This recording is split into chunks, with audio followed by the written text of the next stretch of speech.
Hi there. Let me stop presenting this. Alright, so this is a short video to show one recommended way that Teams suggests you can play your PowerPoint presentations if you want greater functionality within your slides.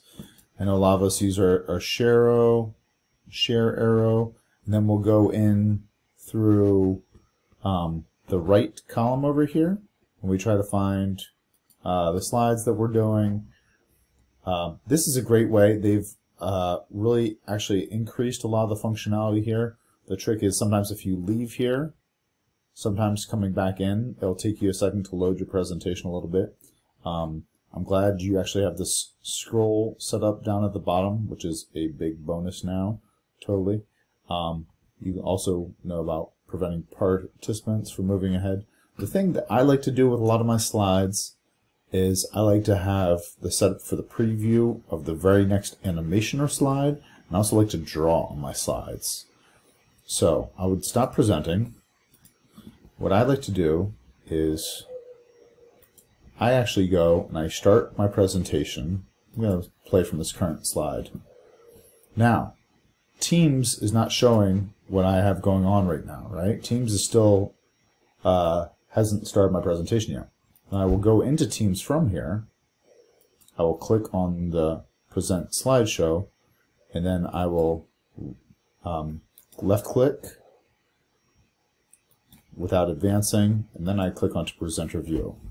So now what I can do is I can see the very next slide up, or I can see the animations that will come with it sometimes.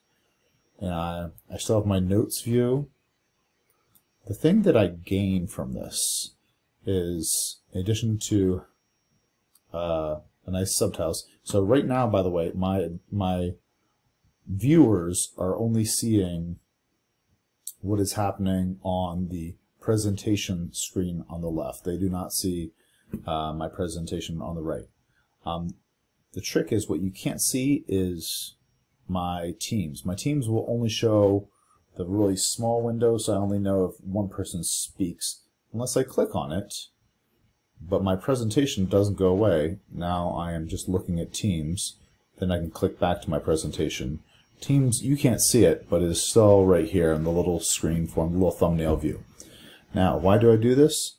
I think one thing I really like to do is I like to draw on my slides. So a lot of times when I have to do math or something, what I'll have to do is I will have, or other things, I'll have to highlight certain text, I'll draw pictures on it, and I will be like, good idea.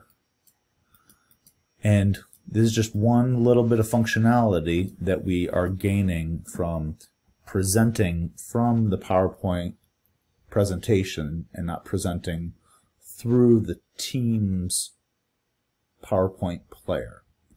So I hope this is helpful for you. If not, sorry about that. I hope I didn't take up too much of your time. But if you have any more questions, feel free to ask. Thank you so much.